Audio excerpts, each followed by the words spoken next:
Olá, caros leitores. Hoje irei apresentar para vocês o livro Educação do Caráter, do padre Martin Stanislas Gillet, ou simplesmente Padre Gillet. Padre Gillet era um padre francês, dominicano, que nasceu no ano de 1875 e faleceu no ano de 1951, com os seus 75 anos. Ele foi professor em Laverne, na Bélgica, e também foi aluno do renomado padre Garrigou Lagrange, na Angelicum, em Roma. Sobre o livro, essa obra ela foi escrita em um contexto onde já existia vários livros a respeito desse mesmo assunto. A educação da vontade, por exemplo, era um dos livros mais lidos na época do Julius Payer. E por que o padre Gillet escreveu uma obra sobre o mesmo assunto? Porque na época existiam duas correntes que se degradavam, e eram exclusivistas. Os psicólogos, que abordavam o assunto apenas no âmbito psicológico e rejeitavam o âmbito moral, e os moralistas, que não gostavam dos argumentos psicológicos. Então, portanto, o padre Gillet ele uniu as duas teorias, os dois campos, e fez um livro baseado nas duas abordagens. Então, ele foi genial nessa questão. E qual é o pano de fundo filosófico dessa obra? O pano de fundo e a base filosófica do padre Gillet eram tomistas. Tanto é que ele era aluno do padre Garrigou Lagrange, que também era um tomista, e ele ajudou a traduzir para o francês a Suma Teológica. Então a base filosófica é aristotélica e também tomista. E quais são as ideias centrais de Aristóteles nessa obra? São sobre as virtudes e sobre os vícios. E também ele fala sobre as paixões. Então, a virtude para Aristóteles é um meio termo entre dois vícios, entre dois extremos. Explico-me. A virtude da coragem, ela está entre dois extremos, dois vícios. Um é a temeridade e o outro é a covardia. Então a coragem está entre a temeridade e a covardia. Então dessa forma ele vai baseado todo o livro com esses fundamentos filosóficos que ele já tinha adquirido durante a sua vida. Esta obra é dividida em 3 partes e o padre Gillet, autor desta obra, ele vai sistematicamente construindo o pensamento dele até chegar no 3º e último capítulo e colocar as questões mais práticas, digamos assim. Então ele vai colocando as teorias nos primeiros capítulos e no último capítulo ele vai tratar da questão de forma mais prática. E o primeiro capítulo ele dedica ao ideal e à educação do caráter. Então ele vai falar sobre o ideal, vai falar sobre a vontade, E o primeiro conceito que ele nos deixa bem claro é sobre o que é caráter. Ele diz o seguinte, que diz-se ter caráter um homem que, fiel às suas convicções, se esforçam com firmeza e perseverança em pautar por elas a sua conduta. Então, para o padre Gillet, uma pessoa de caráter é uma pessoa que tem firmeza e perseverança no seu agir, que é pautado, que educa a sua vontade para agir conforme a reta razão. E o que é vontade propriamente dita? Padre Gillet também nos explica o que é vontade.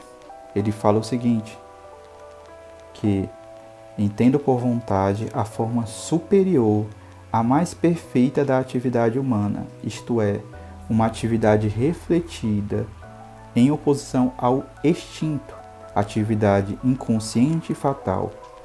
Em suma, o poder de agir com conhecimento de causa e ser senhor de seus atos.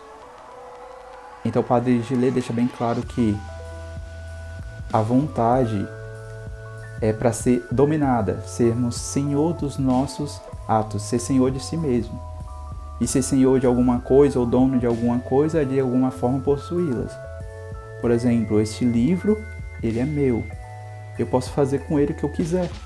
Eu posso lê-lo, posso rasgá-lo, eu posso queimá-lo. Eu posso fazer com ele o que eu bem entender. Uma atividade refletida na minha inteligência. Ser senhor de nós mesmos vai fazer conosco aquilo que nós bem entendermos, segundo a nossa própria inteligência. O Padre Gillet também vai falar de algumas coisas que atrapalham essa educação da vontade e, por consequência, a educação do caráter. Porque as duas coisas estão unidas.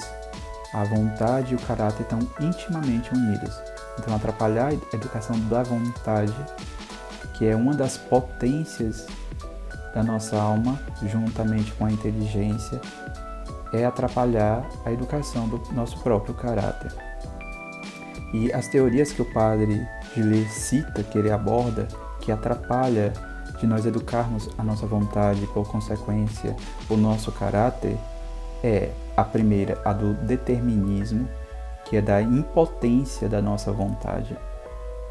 As pessoas acharem que nós não podemos educar nossa vontade, que nós já nascemos assim mesmo e vamos ser sempre assim e nós nunca poderemos mudar. Quem pensa dessa forma nunca vai ser capaz de educar sua vontade, porque ela nem acredita que essa vontade ela possa ser educada. Essa é a primeira falsa teoria que nos atrapalha. A segunda, tão pior quanto, é a teoria do livre-arbítrio ou da onipotência da vontade. Quando nós achamos que a nossa vontade pode ser facilmente dominada, como se fosse um Fiat. Eu quero, eu posso, eu faço. Como a linguagem de coach que nós escutamos hoje em dia. Eu quero, eu posso, eu faço, basta querer para fazer. E nós sabemos que essa teoria ela não está de acordo com a realidade. Que no fundo nós temos coisas que eu irei falar mais para frente que nos atrapalham de educar a nossa vontade. Muitas vezes a gente acorda querendo fazer alguma coisa, querendo ler um livro e acabamos por não lê-lo. Porque existem forças que nos atraem, nos atrapalham de agir conforme nós queremos, conforme a nossa reta razão. Então o padre ele coloca essas duas teorias que nos atrapalham e outra coisa que ele coloca que atrapalha também na nossa formação do caráter, na educação do nosso caráter, é o meio social no qual nós estamos inseridos, a forma que nós somos educados, tem também a questão dos temperamentos, mas muito a forma como nós somos educados, o meio social que nós estamos inseridos vai atrapalhar na educação do nosso caráter. E o Padre Gillet, ele também cita esse fato que nos atrapalha igualmente. E o que ele aconselha para que nós possamos começar a educar o nosso caráter é o recolhimento, o conhecimento de nós mesmos. E isso, nós só podemos conhecer a nós mesmos se nós nos recolhermos exteriormente, do mundo exterior. Mas não só isso, nos recolhermos também interiormente, conhecer a nós mesmos, conhecer os nossos defeitos e fraquezas para depois poder combatê-lo e educá-lo. E o Padre Gillet vai também falar sobre o ideal. O que é um ideal? O ideal é justamente aquilo que eu trago dentro da minha outra potência, que é a inteligência, para poder mover a minha vontade. É uma orientação, é aonde eu quero chegar, como uma vela, um veleiro, que tem uma direção, tem uma bússola, para saber onde é que ele quer chegar. É um norte que devemos percorrer. Então, nós só seremos capazes de educar o nosso caráter se nós tivermos um ideal, se nós soubermos o que nós queremos fazer por nós mesmos e conosco mesmo e aonde que nós queremos chegar.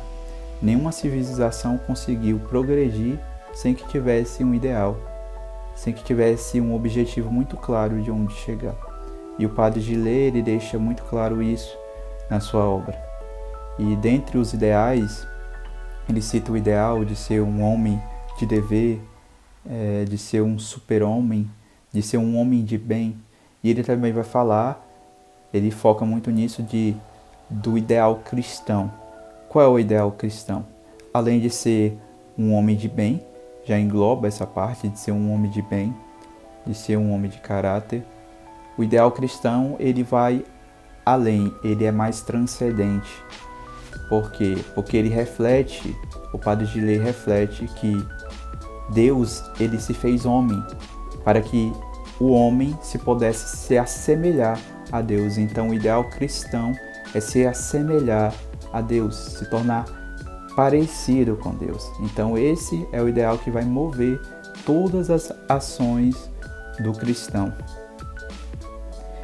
Só que não basta saber o ideal para que a gente possa progredir e chegar nesse fim. Não basta apenas saber o ideal, é preciso amá-lo. E amar é de acordo com a nossa vontade. Amar com uma vontade firme e perseverante. Só que existem vários obstáculos para que nós possamos fazer isso. Existem as paixões, que é o que o Padre Gillet trata na segunda parte. Mas então como nós iremos nos desvincular das paixões, dessa barreira, para conseguirmos chegar a esse ideal? E o Padre Gillet, ele dá a dica que o remédio está no seio do próprio mal, ou seja, na própria paixões, naquilo que mais constantemente nos afasta do nosso ideal, é o que nós iremos utilizar para nos aproximar e para chegar no nosso objetivo final. Na segunda parte, o Padre Gillet, ele vai falar sobre as paixões. Mas o que são as paixões? O Padre Gillet, ele escreve o seguinte: as paixões designam as emoções agradáveis ou desagradáveis que experimentamos constantemente na região sensível da alma. Em geral, os moralistas dão uma significação pejorativa à paixão, à palavra paixão, que entendem por desregramento, excesso. Com efeito, há paixões que se podem tornar desregradas e excessivas pelo abuso, mas não é isso o motivo para anatematizá-las todas. É possível abusar das melhores coisas, ou não haveria então nada de bom neste mundo. As paixões são, pois, emoções agradáveis ou desagradáveis da sensibilidade. Então, para o Gillet, que ele está se valendo de conceito aristotélico, Aristóteles já tinha falado sobre isso, é o pano de fundo filosófico sobre as paixões, que as paixões em si mesmo não são boas nem ruins, elas são neutras. Elas podem, acidentalmente se tornarem más, ou boas, mas essencialmente elas são neutras. Então as paixões, ela não tem esse conceito pejorativo que muitas vezes nós escutamos, o fogo das paixões, etc. Não, as paixões não são boas nem más, mas elas podem se tornar boas ou más dependendo do objeto pelas quais elas tendem, dependendo da situação. As paixões, elas são os sentimentos que nós, todos os seres humanos, sentimos, até os animais. Só que apenas nós, seres humanos, podemos dominar as nossas paixões porque nós temos inteligência. Os animais não possuem inteligência. Então, as paixões, elas podem ser dominadas de acordo com a nossa reta razão. Assim como as teorias falsas a respeito da vontade, a respeito das paixões também possui essas teorias. A primeira delas é a do ideal estoico. Os estoicos acreditavam que as paixões, elas são essencialmente e radicalmente más por si mesmas. E o ideal estoico é justamente extingui-las todas.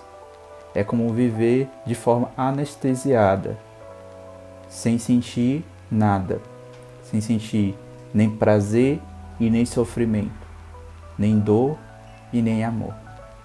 Os estoicos acreditavam que as paixões são más por si mesmas. O outro extremo e a outra teoria falsa sobre as paixões é a do ideal epicurista. Epicúrio achava que a nossa natureza ela é essencialmente boa, e o que é mal é querer combater a nossa natureza, combater os nossos instintos, e daí surge todo tipo de desregramento sexual, de uma entrega de forma abusiva às nossas paixões. E isso contribuiu para as teorias de Rousseau, por exemplo. Então existiam esses dois ideais, essas duas teorias errôneas, erradas. E a teoria que mais se coaduna com o que o padre Gillet quer nos explicar é a teoria do ideal cristão.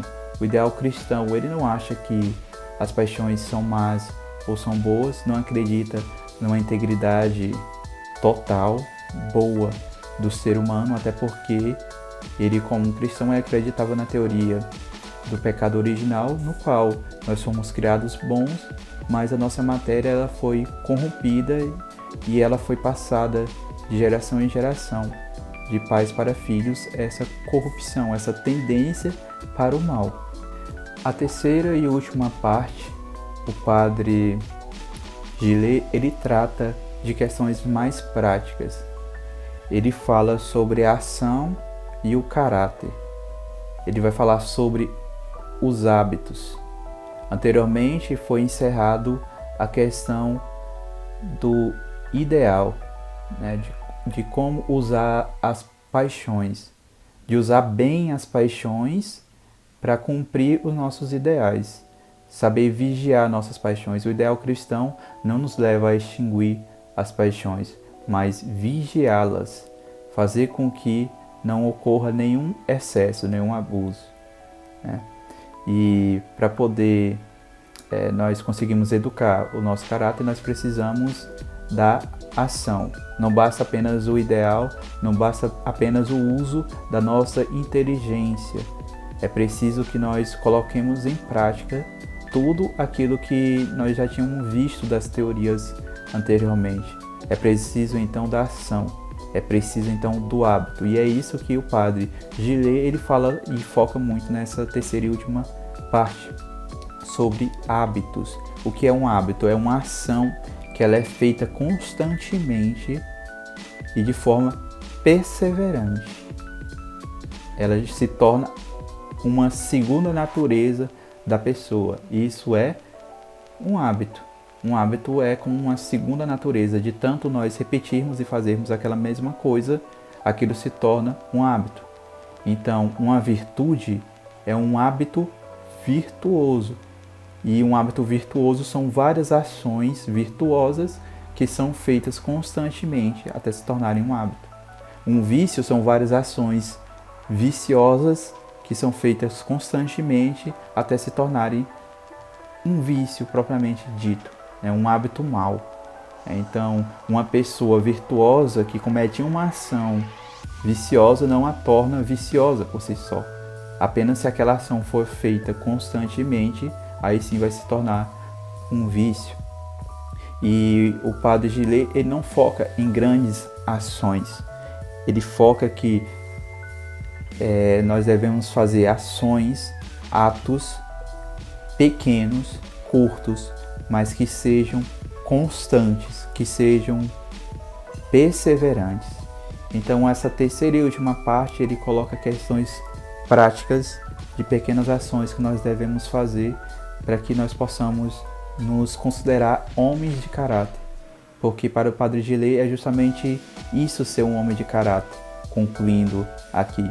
É ser uma pessoa habituada na virtude, habituada a agir conforme a reta razão, fazendo bem todas as coisas. ser pessoas de bem, ser habituado a fazer o bem.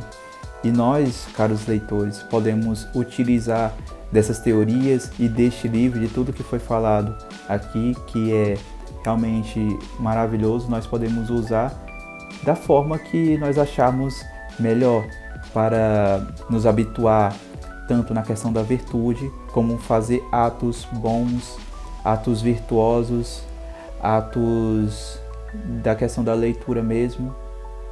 Nós podemos fazer e ler constantemente até que esse hábito da leitura seja como uma segunda natureza e nós podemos nos tornar realmente donos de nós mesmos, donos de si e homens de caráter. Então essa é a contribuição que o Padre Gillet nos deixa para este livro.